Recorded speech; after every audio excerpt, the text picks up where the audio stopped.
Hello and welcome everyone to another StarCraft 2 cast by GLiTCH. This is GLiTCH, and today we are going to be looking at some games played by yours truly. We're going to be looking at, I think, 4 games. I haven't quite decided yet, but we're going to do 4 games, starting with this one.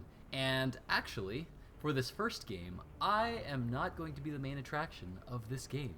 In this game, spawning in the bottom left position, as the pink Zerg player, we have LiviBee. Now, if you guys don't know LiviBee, you should, because she played at MLG this past weekend in Anaheim and did pretty well too. She got to play some games on the main stage and made a bit of a splash in the StarCraft community. She's actually a friend of a friend, so I had the honor of playing her in a practice game when she was preparing for MLG. So that's why it's on Daybreak. It's a little bit of an older, outdated map, I know. We didn't really think about it too hard, but we ended up playing this match on Daybreak.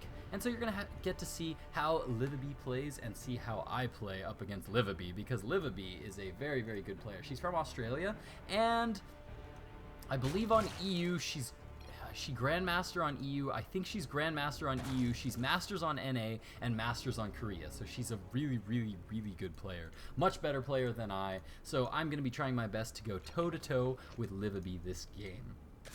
Now, spawning in the top right position, of course, is yours truly, and I'm going to be opening up with a style that I've been using a lot lately. I know it's not necessarily the most kosher style, and it's not something that's being really, really commonly done among pros and all those people, but it's really, really safe, and I really, really like it lately, because I think my MMR is starting to get up into the Masters level, maybe. So I've been starting to play up against a lot of Masters players, and so I've been getting hit with a lot of really strong early aggression. So I've been trying to find areas I've been trying to find styles of play that are super, super duper safe. And so this is what I've been doing recently, is I've been opening 14 gas, 14 pool, getting up my Zergling speed, then pulling off gas, and then taking my natural.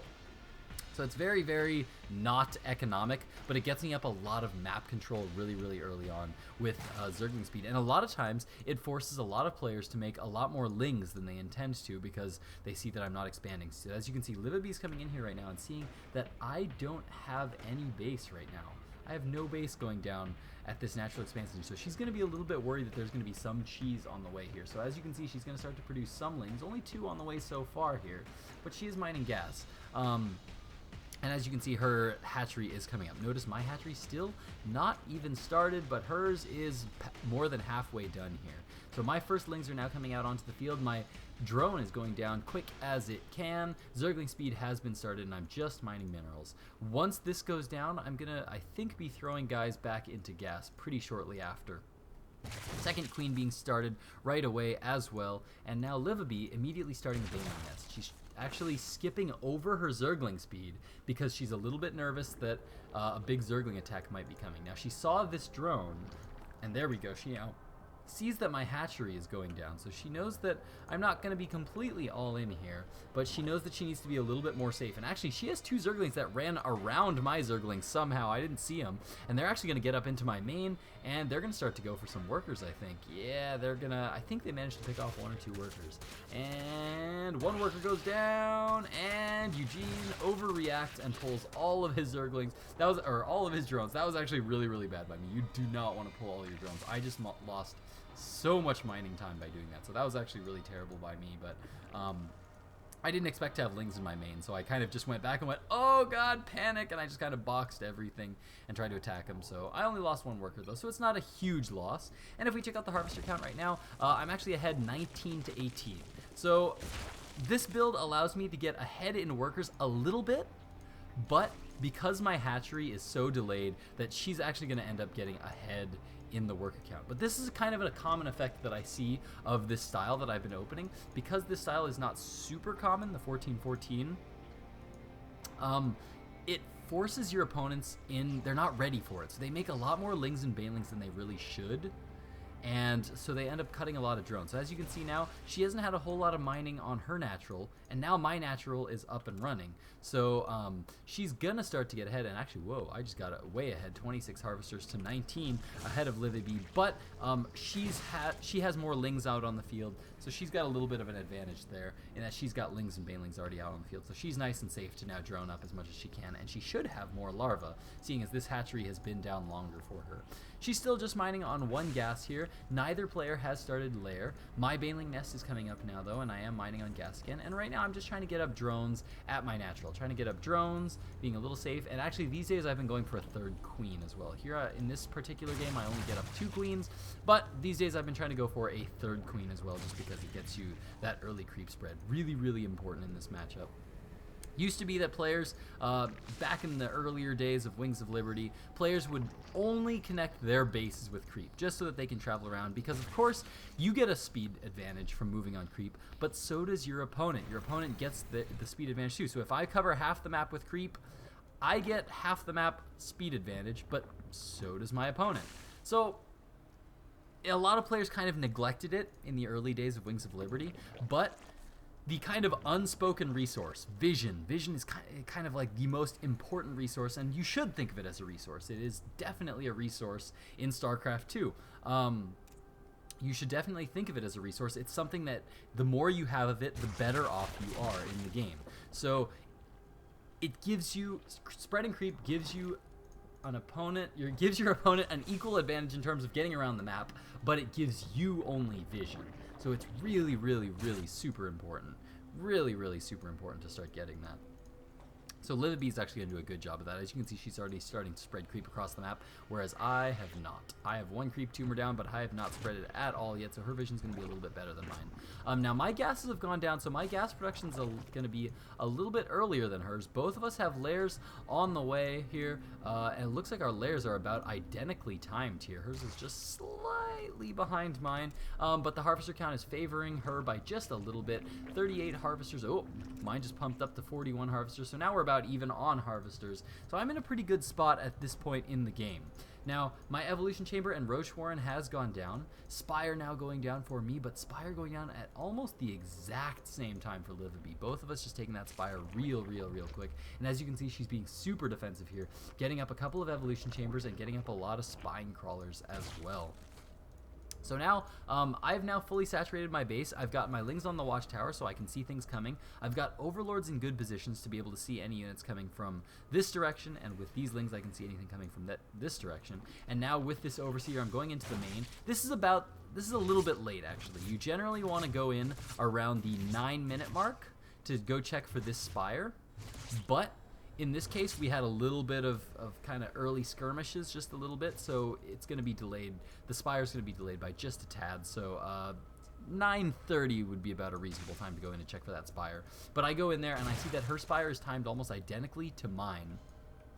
And you can see that LiviBee is actually starting +1 Carapace. Now, this is a really smart move. This is something that I actually do on my own sometimes these days as well, but this is really smart. With a +1 ground Carapace upgrade, if we look at a Baneling here, a Baneling does versus light 35 damage. So 35 damage, which is exactly how much health a Zergling has. So 1 Baneling kills 1 Zergling, or a whole group of Zerglings as it usually is. But with a ground Carapace, this means that it's going to reduce the damage that you take on your Zerglings by 1 damage. So that means that when these Banelings connect with your Zerglings, it means your Zerglings survive with 1 hit point. Your Zerglings survive with 1 hit point, so it takes a lot more Banelings to kill packs of Lings. So this is actually a really smart move, and a lot of players opt to do this very early on. Cats is famous for getting this early on and then just going for super heavy Zergling aggression, because having that +1 armor is a huge difference. Like, you have no idea when you're in those Baneling micro battles, it makes such a huge difference. But what this means for me is that it means that my Mutalisk count is going to be higher, right? So both of us are getting our spores down in our bases, but now Both of our Mulisks are out on the field, and if we check out the unit counting station, I am ahead in the Mulisk count, 12 to 8. So that is because she's been going for extra upgrades. She's got a +1 melee attack going down there, as well as her +1 armor going down, as well as the +1 attack upgrade, which she started immediately. I started mine a little bit later, but I'm getting my +1 attack upgrade as well. There are basically two styles of upgrades you can go for in this matchup. If you go for flyer attacks, it's going to mean that you are going to be very good at being aggressive. You're going to be able to go in there, you're going to be able to snipe off overlords, snipe gas geysers, snipe hatcheries. You'll be able to kill things very quickly. But you're not going to be as strong in the Muta versus Muta fight, because basically what happens is that if you get a +1 ground carapace versus a +1 attack, a Mutalisk attack bounces, right? You see the glaive worms, those things shoot out and they bounce up to 3 times. So if my Mutalisks come in and shoot this Mutalisk, the glaives will bounce to 3 other Mutalisks, or to 2 other Mutalisks, for a total of 3 bounces.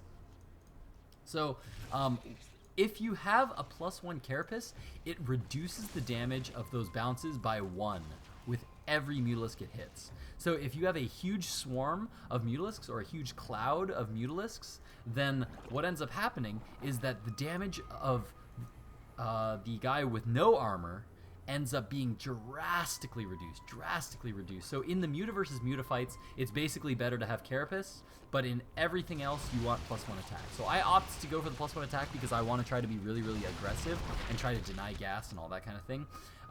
Whereas LiviBee here is now starting her sky carapace. Have I been saying ground carapace this entire time? She's starting her flyer carapace now. So now she's going to be able to do a little bit better in the Mutalisk fights. Fairly soon, I think I'm also going to be getting my +2 also. So now I've denied 1 gas there, and I have my gas up and running. Notice the positioning. I mean, Lings are also in a good position here to be able to defend here.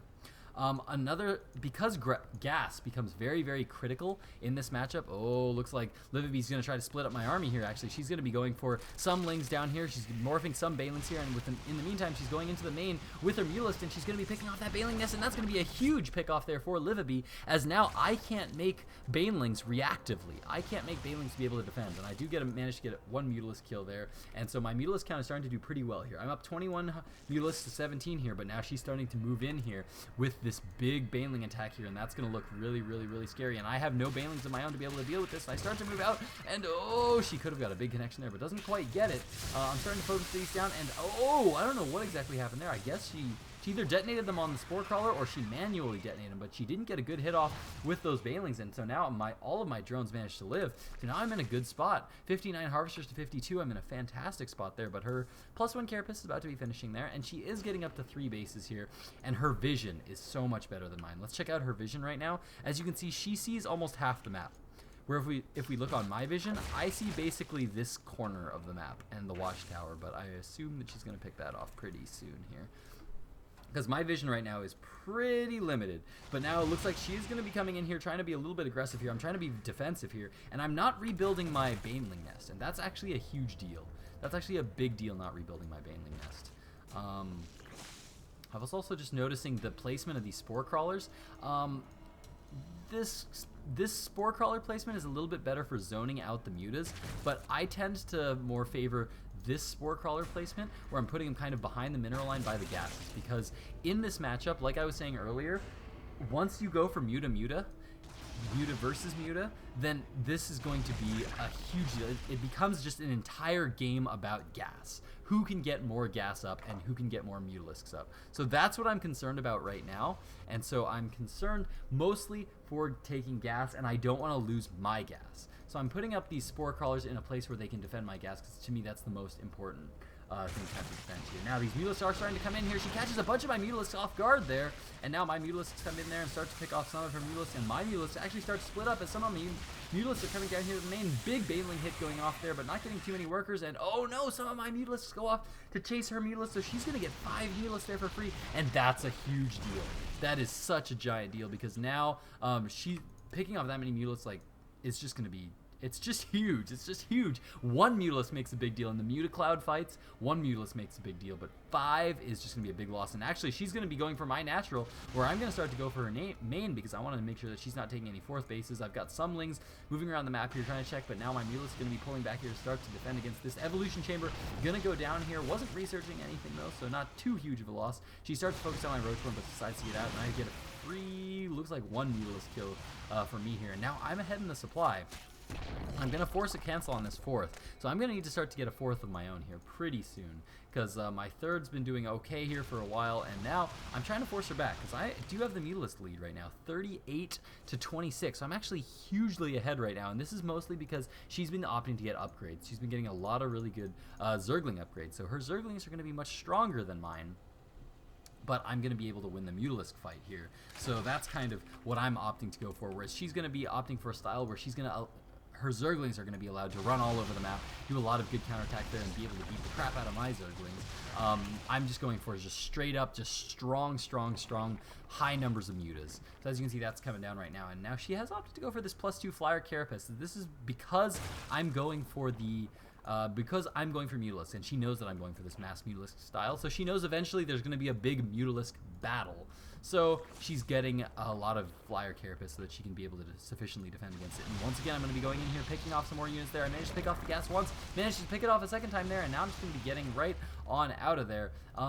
Still no Baneling Nest for me, but now since I've researched +2 Flyer attacks, I'm now going for the Flyer Carapace as well. And my Mutacloud is getting ridiculously big. It looks like I'm currently sitting at 42 Harvesters to the 36 of LiviBee, and I could have more here. I actually have some gas still saved up in the bank, so I could be in a better position. I've got more on the way as well, so yeah, my Mutalisk count is staying well ahead of hers, 49 to 36 right now, and I'm just trying to keep her out of, just trying to keep her from taking a 4th base right now, as I need to take a 4th base. I'm actually really I don't know why I'm not taking a 4th base here. It's just because I'm so busy with all of my Lings and Mutas, but I really need to be taking a 4th base. There should be a 4th base going down because I've completely stopped her 4th base from going down, and she can't really move out. She's kind of been pinned there, and there's finally a 4th base going down for me, and I think that's actually going to be a big deal in this game. I think this is actually kind of a big determining factor. The fact that my 4th base went down. I think if that 4th base would have gone down a lot earlier, I think I could have won this game much sooner. But no, instead, I finally get up the 4th base and decide, you know what, it's time to be defensive. I don't know what her army is like right now. I'm actually way ahead in supply, 200 supply to 170, and I'm way up in the Mutalisk count, 55 to 38. I should have actually been attacking here. I should have been trying to look for an engagement here, but no, I couldn't quite get that read off her. I wasn't quite sure where I was at. I knew that she had pretty good upgrades going on.